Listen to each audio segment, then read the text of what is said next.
रहमतुल्लाहि व बरकातुहू। औज़ु बिल्लाहि मिनश शैतानिर रजीम। बिस्मिल्लाहिर रहमानिर रहीम। शहनशीन पे तशरीफ फरमा ऑल इंडिया मजलिस इत्तेहादुल मुस्लिमीन सहारनपुर जिला सदर जनाब फैजान मलिक साहब, शहनशीन पे तशरीफ फरमा सलमानी समाज के कौमी सदर जनाब जमशेद सलमानी साहब, जनाब नायब सदर मोहम्मद आजम साहब सहारनपुर, साबिका सदर जनाब सुरवर अली साहब, मौलाना उमर फारूक साहब, जनाब तारिक साहब सहारनपुर देहात से तशरीफ लाए, जनाब अमजद साहब बेहट से, जनाब वसीम साहब विधानसभा अध्यक्ष, देवबंद शहर सदर जनाब शमशीश खान साहब,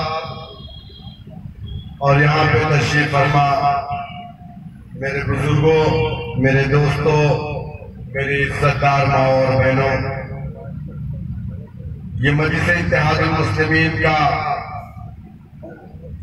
एक छोटा सा इजलास आपके शहर सहारनपुर में मुनक़िद हुआ, जिसमें आप तमाम तशरीफ फरमा हैं।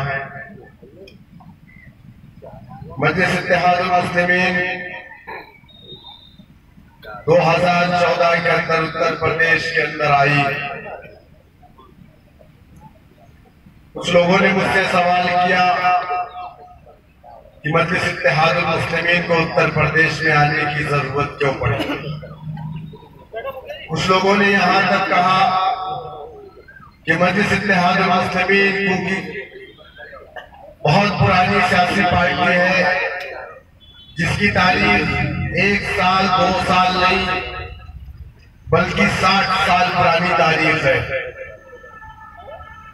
लोगों ने कहा इतनी पुरानी पार्टी होने के बाद आखिर अब कौन सी जरूरत पड़ी कि उत्तर प्रदेश के अंदर मजलिस इत्तेहादुल मुस्लिमीन आई।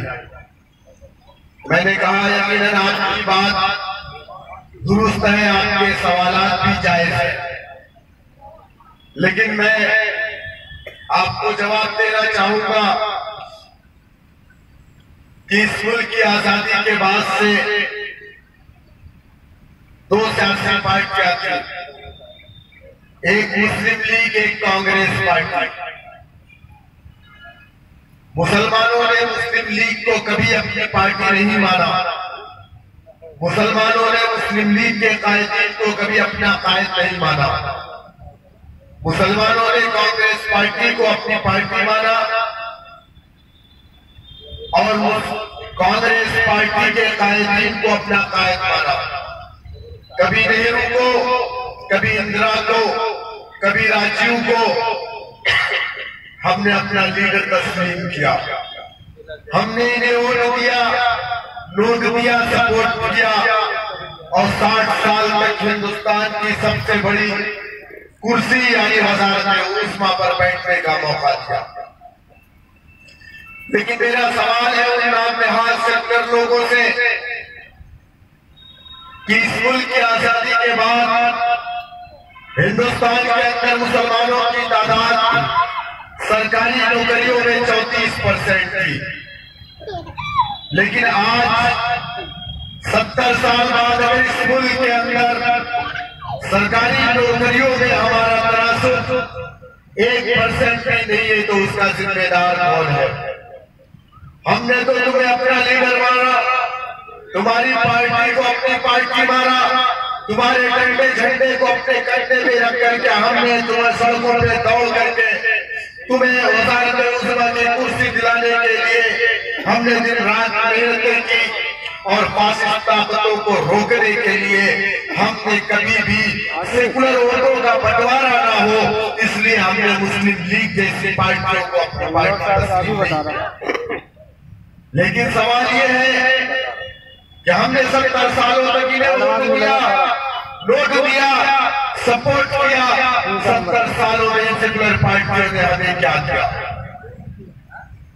रंगनाथ मिश्रा कमीशन हो, राजेंद्र सच्चर कमीशन हो, कुंटू कमीशन हो, गोपाल कमीशन हो, सारा कमीशन, सारी कमेटी कहती है कि हिंदुस्तान के अंदर मुसलमान दलित से बदतर जिंदगी गुजार रहा।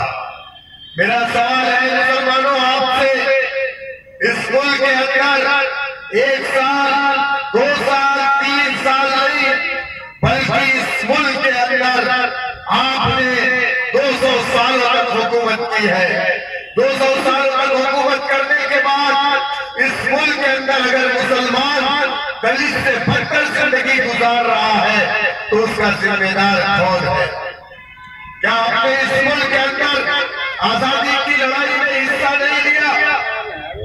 क्या हमने रेशमी रुमाल की तहरीक नहीं चलाई? क्या हमारे मदारिस उलमा इकराम ने अंग्रेजों के खिलाफ जहाज का फतवा नहीं दिया? क्या शामली से लेकर के मुरादाबाद तक या मुरादाबाद से लेकर के लाहौर तक कोई ऐसा दरख्त नहीं बचा था जहां पे उलमा इकराम की गर्दनों को काट करके नहीं लटकाया गया? 50,000 से ज्यादा उलमा इकराम ने अपनी जानों का नजराना पेश किया, तब जाकर के ये मुल्क आजाद हुआ। जब मुल्क आजाद हुआ हमने अपनी कोई सियासी पार्टी नहीं बनाई तो इसका मतलब ये नहीं था कि इस मुल्क के आईन में, इस मुल्क के संविधान में हमें जो जायज हुकूक दिए गए हैं, कम से कम वो जायज हुकूक हमारे तक पहुंचाना चाहिए था। अगर वो जायज हुकूक ईमानदारी से इन सेकुलर पार्टियों ने हम तक पहुंचाया होता, खुदा की कसम हिंदुस्तान के अंदर मुसलमान दलित से बदतर जिंदगी न गुजार रहा होता। ये हम नहीं कहते, ये हिंदुस्तान की उन पार्टियां जो जांच की कुर्सियों पर रही, उनके द्वारा जो जांच एजेंसियां बनाई गई, उन लोगों ने उस रिपोर्ट को पेश किया। लेकिन होता क्या कि सारी रिपोर्ट को उठा करके कचरे के डब्बे में डाल दिया जाता। मुसलमानों को रिजर्वेशन देने की बात आती तो सिर्फ वादे, मुसलमानों को उर्दू मीडियम स्कूल देने की बात आती तो सिर्फ अपने मैनिफेस्टो में वादे किए जाते। मुस्लिम इलाकों में अगर डेवलपमेंट करने की बात आती तो सिर्फ लिखित में दे दिया जाता, इलेक्शन में आपके दरमियान में आकर के तकरीरें कर दी जाती, लेकिन सिर्फ वादे रह गए। हमें मिला कुछ नहीं, हमें मिला क्या? हमें जीने के लिए दलित से बदतर जिंदगी मिली। मुसलमान बड़ा अजीब है और बड़ा वफादार है। यकीनन हम वफादार तब भी थे, आज भी है, इंशाअल्लाह क़यामत तक मुसलमान एक वफादार कौम रही। इस मुल्क के अंदर हमने अपनी कोई पार्टी नहीं बनाई। हमें जब भी देने की कोई बात आई तो अपने मैनिफेस्टो में सेकुलर पार्टियों ने हमसे सिर्फ वादा किया। क्या 2012 के अपने मैनिफेस्टो में समाजवादी पार्टी ने मुसलमानों को 18% रिजर्वेशन देने की बात नहीं कही थी ना मेरे भाई? क्या 2012 के अपने मैनिफेस्टो में समाजवादी पार्टी ने ये नहीं कहा था कि अगर हम इक़्तिदार की कुर्सियों पर आए, पूर्ण बहुमत से समाजवादी की सरकार बनी तो हम मुसलमानों को, राजेंद्र सच्चर कमेटी ने जो सिफारिश किया है कि मुसलमान बैकवर्ड है, मुसलमान पिछड़ा है, उस बुनियाद पर उसको रिजर्वेशन किया जाए, तो उस बुनियाद पर हमने रिजर्वेशन मांगा था और ये वादा भी लालू यादव ने किया था देने का, लेकिन हमें वो रिजर्वेशन नहीं मिला।